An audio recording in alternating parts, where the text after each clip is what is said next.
this is baby Aubrey, and this is baby Gracie,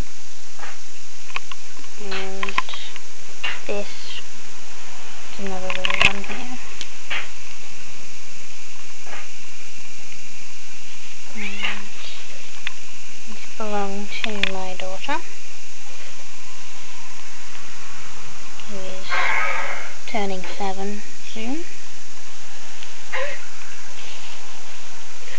And she's very careful with them.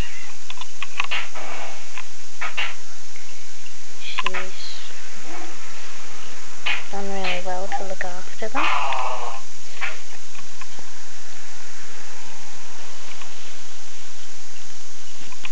And